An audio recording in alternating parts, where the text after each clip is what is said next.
네, 청기누설 시작하겠습니다. 저희 파트너 MC 장원 모셨고요. 어서 오세요. 네, 안녕하세요. 반갑습니다. MC 장원입니다. 약간 코명맹이 소리네. 네, 감기가 지난주에 걸렸는데 이게 잘 안 떨어지네요. 졸로. 아직 누구한테 옮기진 않았습니다. 제가 옛날에 네. 왜 그러냐면 옛날에 손석희 시선 집중 네. 시절에 제가 조간 브리핑을 했는데 코명맹에서 그러니까 왜 그러냐 감기 걸렸다니까 절로 가서 이러길래 방송에서 손석희 네. 앵커가 어이씨 나 속으로 이런 적이 있어서 네, 그걸 그대로 또 배우셨네요. 되게 섭섭했습니다. 네. 요즘 제이비도 방송에서 그렇게 하신다고. 네, 그때 배운 거를 이제 지금 하고 계시는 거군요. 그러니까 어디 가겠어? 네. 제가 그 몰랐던 사실 하나 알았는데 항상 시사 긴급 상황에 제일 먼저 찾는 게 우리 시청자분들, 촌철님들이 그 종배님을 찾지 않습니까? 제이비를. 아 그런가요? 네. 근데 교통사고 나신 분들도 제이비님을 그렇게 찾는다고. 아 전화번호가 모 보험회사 긴급 출동 번호랑 똑같다고. 돌아버려요 진짜. 하루도 안 빼놔요. 그러니까 네. 그래서 저는 모르는 번호는 그래서 이거 어느 순간부터 아예 안 받아요. 아예 안 받아 진짜로. 예. 뭐냐면 거의 그 80-90%는 보험사조부터 시작이 되기 때문에 네. 그럼 저 보험사 아니고요 개인 보험입니다 네. 하다가 어느 순간에 화가 나. 네네. 그래가지고 이거 하면 보험사에 내가 전화를 했잖아. 아. 왜 똑같은 번호로서 사람 귀찮게 하냐고. 네. 그랬더니 보험사가 벙쪄가지고 그리고 저희 보고 어떡하라고요 이렇게 네. 하더라고. 그러니까 이제 앞자리가 다른데 그걸 착각하시고 그렇지. 개인 폰으로 이렇게 전화를 하시는군요. 네. 어쨌든 네. 그래 번호를 바꿔갈까도 심각하게 고려해봤는데 네. 좀 바꾸면 또 여러 가지 문제가 발생하고.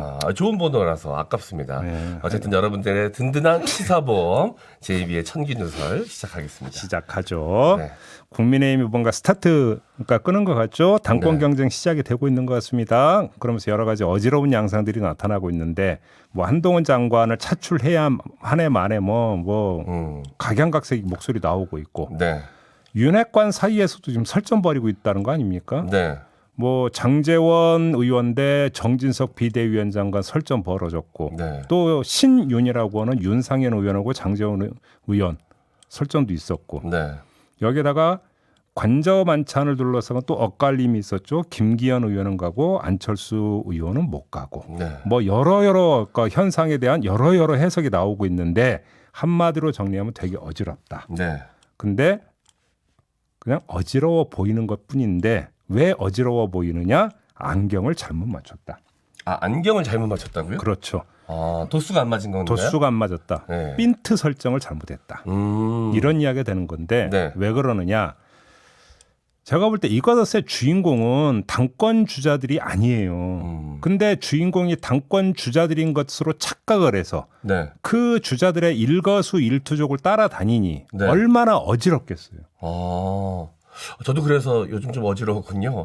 저도 초점이 좀 잘못 맞춰져 있었던 것 같습니다. 핀트를 맞춰야 하는 사람은 딱 한 사람이에요. 윤석열 대통령. 이 당권 경쟁이 지금 중요한 게 아니다. 윤심이 중요한 것이다. 당권 경쟁 구도를 읽을 수 있는 독법은 네. 딱 하나예요. 전지적 윤석열 시점. 왜냐하면 결국은 모든 키는 윤석열 대통령이 쥐고 있다고 봐야 되는 거 아닙니까? 그래서 지금 이 말씀을 드리는 건데 네. 윤석열 대통령의 의중이 무엇이고 목표가 무엇이고 전략이 무엇인지만 읽으면 네. 그걸 가지고 당권 경쟁 구도를 보면은 쫙 정리가 된다라는 거예요. 네. 제 얘기는. 그래서 지금부터 그 얘기를 한번 해볼 텐데 네. 그 얘기를 하기 위해서 먼저 전제를 좀 살펴야 되는데 정치는 생물이라고 하잖아요. 그죠? 네. 맞습니다. 정치는 생물이라고 하니까 권력의 생물학적 속성부터 한번 먼저 짚어봅시다. 권력의 생물학적 속성. 왜냐하면 권력의 정점에 윤석열 대통령이 있기 때문에 하는 얘기인데 네. 권력의 속성은 생명의 법칙과 같습니다. 그럼 생명의 법칙이 뭐냐? 그건 자기 보존의 법칙이죠. 생존의 문제. 그렇죠. 자기 보존을 욕망을 해서 자기 유전자를 무한 전파시키려고 하는 게 생명의 속성 아닙니까? 네, 번식 본능이 있죠. 그렇죠. 네. 이게 생명의 법칙이에요. 그러면 권력도 정치 영역이고 정치가 생물이라면 이 또한 생명의 법칙을 따라가는데 결국은 뭐냐? 정치적 증식을 하려고 한다. 권력도. 네. 그러니까 공생이라고 하는 것에 만족하지 않고 번식을 꾀한다라는 것이죠. 공생이라고 하는 것이 힘이 좀 부족하면 연대를 통해서 힘의 부족함을 채우려고 하는 거라고 비유한다면 번식은 직계를 형성을 해서 온리 이걸 추구한다라는 거죠. 네. 그러면 공생이 아니라 번식을 꾀한다라고 한다면 번식의 방법이 뭐냐? 아까 이야기했던 것처럼 자기 유전자의 무한 전파인데 네. 그러면 자기 유전자라는 게 뭐겠어요? 정치적 아바타죠. 음. 정치적 아바타를 그룹화해가지고 직계 그룹으로 만들고 그것을 여권의 코어 그룹으로 만들어내는 것. 이게 결국은 가장 기본 전략 아니겠습니까? 네. 요걸 일단 전제해 놓고 네. 윤석열 대통령을 한번 분석을 해봅시다. 지금까지의 윤석열 대통령의 족적을 일단 먼저 살펴야 될 텐데 지금까지의 윤석열 대통령의 족적을 한마디로 정리하면 굳히기 과정이었다. 자, 크게 4차례의 굳히기 시도가 있었다고 저는 보는데요. 1차 시도. 원로원 의장 소지가 다분했던 김종인 중앙선대위원장을 어떻게 했습니까? 네. 거세했습니다. 네. 기억하시죠? 네, 기억합니다. 대선 국면에서. 네. 2차.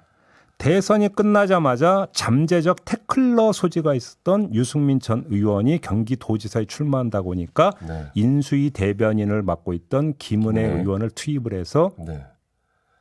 떨어뜨렸습니다. 네. 내부 이게- 경선에서 탈락을 하셨죠. 이게 2차 시도입니다. 3차 시도는 내부 총질러로 규정을 했던 이준석 전 대표를 몰아내는 과정이었습니다. 네. 여기서 끝이 아닙니다.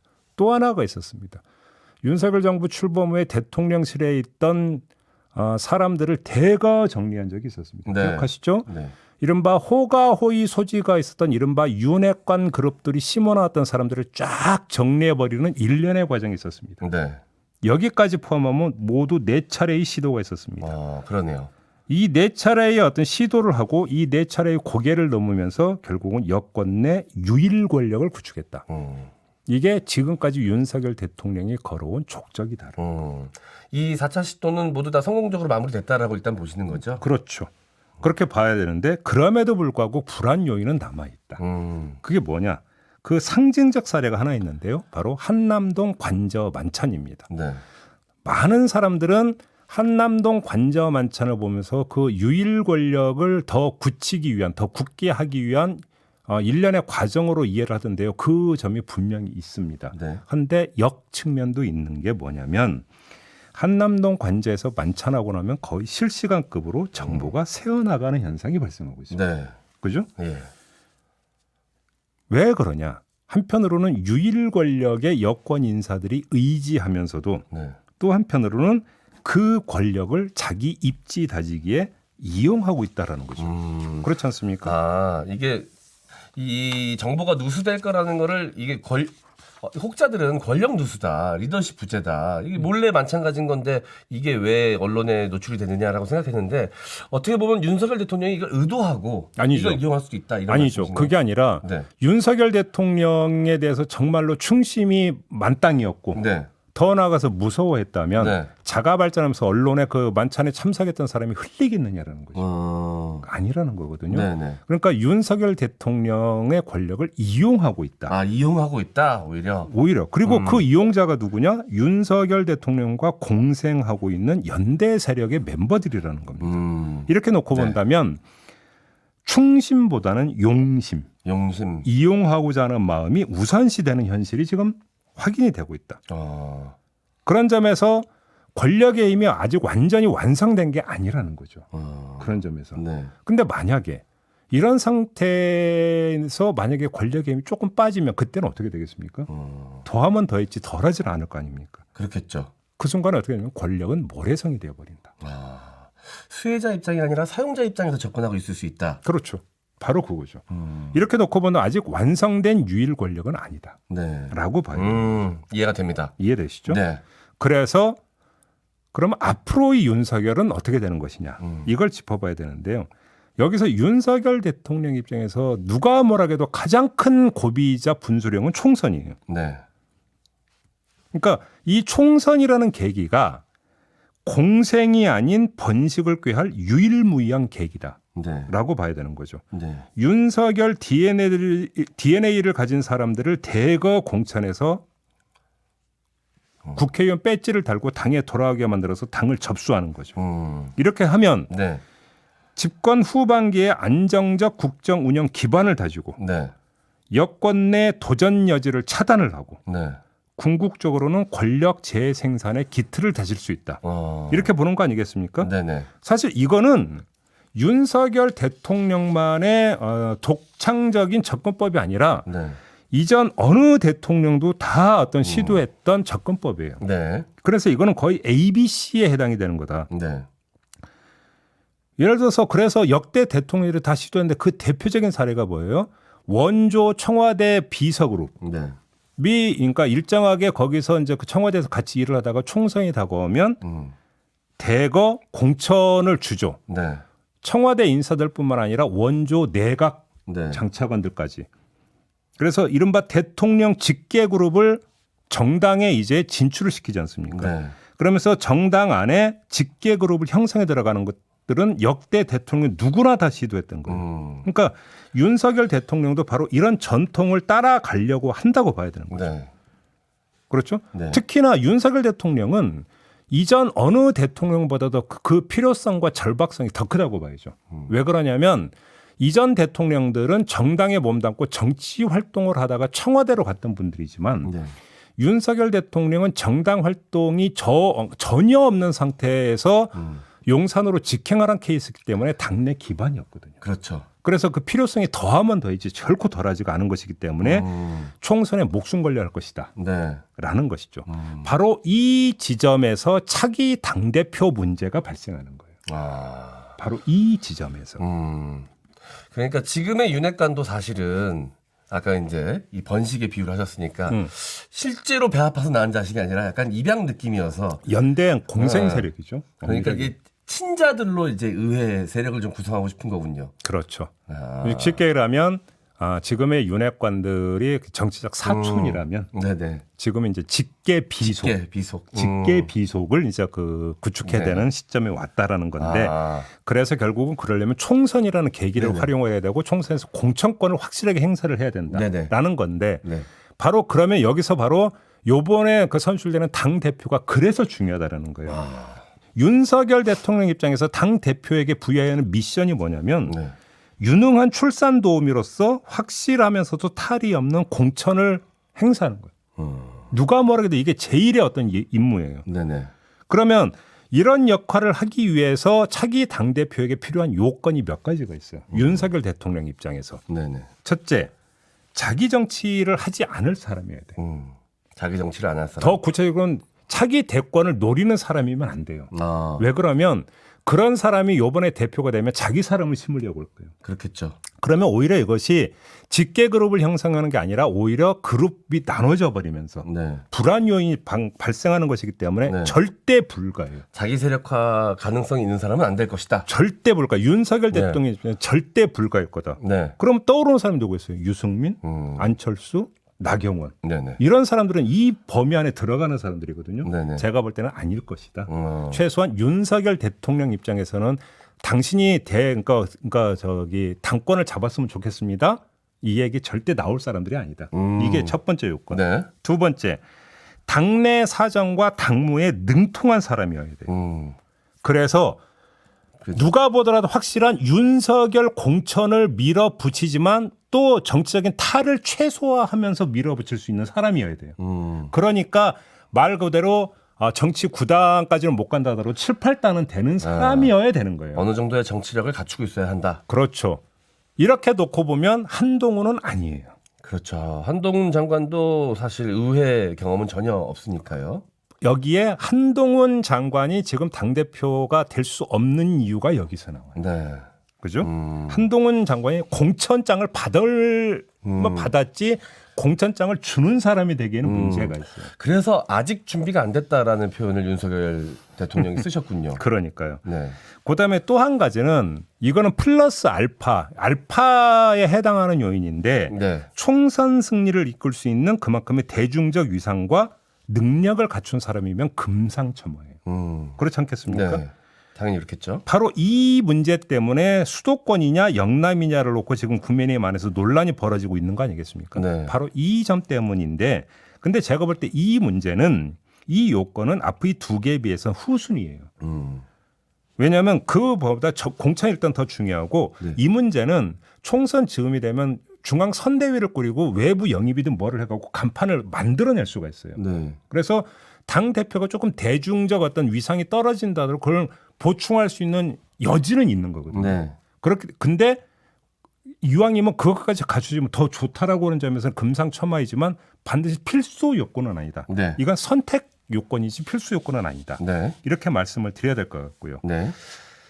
여기까지가 제가 볼 때는 윤석열 대통령의 총선 전략이고 총선 전략에서 파생되는 당 대표 요건일 것이다. 네. 라고 보는 거죠. 이렇게 되면 그림이 그려지지 않습니까? 네네. 그러면 딱 몇 명 안 남아요. 몇 명 안 남아요. 여기서 아마 윤석열 대통령의 선택지가 좌우가 될 거라고 보는 건데 네. 역측면이 있죠. 그게 뭐냐면 지상과제는 아바타 공천이잖아요. 네. 그죠? 근데 아바타 공천의 색깔이 그 진하면 진할수록 공천 반발을 야기할 소지가 있다라고 하는 문제가 있어요. 그리고 그 반발의 최종 형태가 뭐가 되냐면 탈락이 예상되는 사람들이 탈당해서 독자 정당을 만드는 경우예요. 그렇게까지도. 근데 이게 그치, 그림이 그렇군요. 아닌 게 네.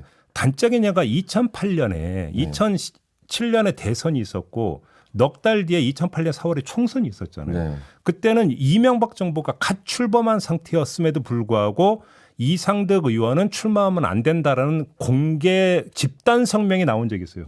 고 정두원 의원이 주도를 해가지고 네. 그렇게 공천은 대단히 미묘한 문제예요. 네네. 그래서 이제 당시 여권 내 역학구도가 이게 계기가 돼서 다시 조정되는 과정이 있었지만 네. 그 정도로 일정하게 죽기 살기인 부분이 있기 때문에 공천에서 일방성이라고 하는 것들은 그렇게 쉽게 관철될 수 있는 게 아니에요. 그렇기 때문에 정말 정치 책팔단이 필요하다는 얘기가 제가 아까 그래서 하는 얘기인데 네. 그리고 국민의힘 정당 역사를 봤을 때 또 그런 면이 여러 밖에 가지. 나갔다가 추위 느끼고 돌아오신 사례가 너무나도 많아가지고. 근데 만약에 이런 반발 움직임이 네. 나타난다면 그거는 공천이 이루어진 다음이 될 수가 없어요. 그럼 그건 공천 불복이 되기 때문에 문제가 발생해요. 네. 그거는 그 공천 이후에 이런 움직임은 나타날 수가 그러니까 시간적으로도 불가능하고 명분상으로도 불가능해요. 네. 그렇기 때문에 사전에 공천 기류를 미리 읽고 그래서 당내 분란을 조성한 후에 선제적으로 치고 나가야만 가능한 시나리오거든요. 네. 탈당 후 독자 세력화라고 하는 것은 네. 바로 이 점 때문에라도 차기 당대표의 정치 배경은 더더욱 중요한 거예요. 네. 바로 이런 사전에 움직일 수 있는 여지를 또 사전에 더 선제적으로 차단해 들어가야 되거든요. 네. 그렇게 당을 관리해야 되는 거예요. 그죠? 네. 그렇기 때문에 더더욱 중요한데 이렇게 요건 세 가지를 지금 제가 말씀을 드렸는데 네. 이렇게 해서 차 떼고 포 떼면 남는 사람이 몇 명 없다라는 거예요. 전 심지어 지금 잘 안 떠오르는데요. 그렇죠? 네. 그렇죠? 여기에다가 더 근본적인 문제가 있어요. 네. 이런 분열 요인, 그러니까 탈당 후 독자 세력화해서 총선에 임한다 하더라도 윤석열 대통령의 지지율이 압도적이면 그건 불가능해요. 네. 어차피 그럼 윤석열 총선으로 치러지게 되니까. 네. 그렇기 때문에 근본적인 문제는 윤석열 대통령의 지지율이 총선 즈음에서 어느 정도를 형성하느냐. 네. 이게 정치적 공간을 틀어막느냐 마느냐라고 하는 것들을 가르는 중대 변수가 되는 건데 네. 근데 이 근본 문제 윤석열 대통령의 지지율이라고 하는 문제는 차기 당대표의 정치 내공 의존도를 또 높일 수밖에 없는 문제고 이게 연결이 되어 있어요. 네. 물고 물려 있는 것이죠. 네네. 그래서 한마디로 종합 정리하면 입에 맞는 떡은 없다. 이 세상에. 네. 그래서 항상 모든 건 2%가 부족하다. 네. 지금 당대표 경선 구도를 바라보는 윤석열 대통령의 입장도 아마 네. 그러할 것이다. 저는 그렇게 보는데요. 네네. 바로 이 점이 차기 당대표 간택을 어렵게 한다. 그 어려움을 가중시키고 있다는 것이고 그 어려움 속에서 윤석열 대통령은 번민하고 있고 네. 그 번민의 틈새에서 차기 당권 주자들이 자가 발전기를 돌려가면서 경쟁에 뛰어들고 있는 것이다. 그래서 지금 나오는 숱한 이야기들은 바로 그 텀새에서 벌어지는 네. 자가 발전 소음이다. 아, 이렇게 자가 정리하면 발전의 소음. 될 것 같습니다. 네, 알겠습니다. 아, 이 요즘 국민의힘 내부의 당권 경쟁 때문에 좀 복잡해서 이해하기가 어려웠던 분들도 좀 계셨을 것 같은데, 아, 정치는 생물이고 생물은 번식의 욕구가 있고 이렇게 시작이 되니까 집중이 확 되네요. 그렇죠. 네. 제가 볼 때는 결국은 윤석열 대통령이 키맨이죠. 뭐 네. 누가 뭐라고 들어도 그렇지 않습니까? 네. 알겠습니다. 오늘 깔끔하게 좀 이해되신 우리 촌철님들이 많이 계실 것 같습니다. 네. 이 과거에 제가 코미디 프로그램 출연할 때 경쟁 시간에 하던 프로그램이 동물의 왕국이었거든요. 네. 그 네. 고정 시청층이 탄탄한 프로고 네네. 경쟁을 했고. 근데 이제 그 PD님이 이제 다음 주에 시청률 나오면 막 울그락불그락해서 들어오실 때가 있어요. 왜? 아 사자가 짝짓기 했어 이러면서 동물들이 짝짓기 하면 시청률로 이길 수가 없거든요. 네, 이 시청자분들이 그렇게 동물도 그렇고 번식이나 짝짓기 이슈에 굉장히 관심이 많은데 자 오늘도 그거에 또 빗대서 이렇게 설명해 주시니까 많은 분들이 지금 굉장히 혼란스러운 국민의힘 당내 이 당권 경쟁 상황 쉽게 좀 이해가 되셨을 것 같다라는 생각이 듭니다. 네. 자, 어떤 생각 보내주셨는지 자 제가 좀 읽어드리도록 하겠습니다. MJYU님 무슨 왕조시대 후궁간택도 아니고 참 복잡하네. 권력을 유지하는 게 얼마나 힘든 일인 줄 아세요? 네. 정말 힘든 거예요, 그거는. 그러다 보니까 별별 어떤 그 점검을 다 해야 되는 거고 네. 별별 요인을 다 챙겨야 되는 거잖아요. 그렇지 않습니까? 네네. 물프레님 신박한 의견을 주셨네요. 돌고 돌아 김종인? 아, 이건 총선 때 얘기겠죠? 에이, 설마 근데. 에이. 다시 들어오시면 그 모양이 많이 구겨지실 근데 것 만약에 같아서 그 김종인 또 그 네. 비상대책위원장이나 선대위원장이 또 만약에 재림을 하신다면 네네. 그건 무슨 얘기냐? 국민의힘이 심각한 위기 상황에 빠져 있다는 그러니까요. 증조가 되는 것이겠죠. 네. 알겠습니다. 재밌는 의견 보내주셨고요. 데이지님, 윤 정부에 최적화된 사람을 찾아라. 그렇죠. 네. 그러니까 여기서 최적화라고 하는 게 참 그 충심만 갖고 되면 얼마나 좋겠습니까마는 네. 충심이 아니라 그만큼의 내공이 있어야 된다라는 데 지금 윤석열 대통령의 고민이 그러니까 네. 엄청나게 많은 거 아니겠습니까? 네네. 거기다가 그다음에 이 그 텅 빈 마음, 네. 그죠? 자기 정치를 하지 않는 텅 빈 마음도 중요한데 참 아이러니가 관저 가서 만찬하고 온 사람들도 지금 까놓고 하면 지금 자기 정치하고 있는 거잖아요. 네네. 윤석열 대통령 팔고 있는 거잖아요. 지금 이 상황에서도 자기 정치를 하고 있는 판인데 네. 총선 즈음에 대해서 자기 정치가 어떻게 될지는 안 봐도 비디오 아니겠습니까? 네. 그래서 더 어려운 거죠. 예. 그게 얼마나 심할지 덜할지는 윤석열 대통령의 당시 지지율에 달려있다. 제가 볼 땐 그게 가장 중요한 요인일 거예요. 네. 알겠습니다. 이렇게 마무리하고 네. 우리 또 M장은 네. 저 건너편 TBS 짤짤이 쇼로 보내드리도록 하겠습니다. 네, 감사합니다. 뛰어가요, 걸어가요? 걸 때? 일단 그 거의 다 가서는 뛰어갑니다. 뛰어가는 척하는 거지? 아니, 기본적으로 이게 심폐 RPM을 높여야 되기 때문에 너무 이렇게 숨이 고르는 상태로 들어가면 천천히 오는 줄 알거든요. 막판 스퍼트는 좀 합니다. 알겠습니다. 네. 빨리 보내드려야 되니까 여기서 인사 나누겠습니다. 수고했어요. 감사합니다. 네, 저도 함께 물러가겠습니다. 고맙습니다. 감사합니다.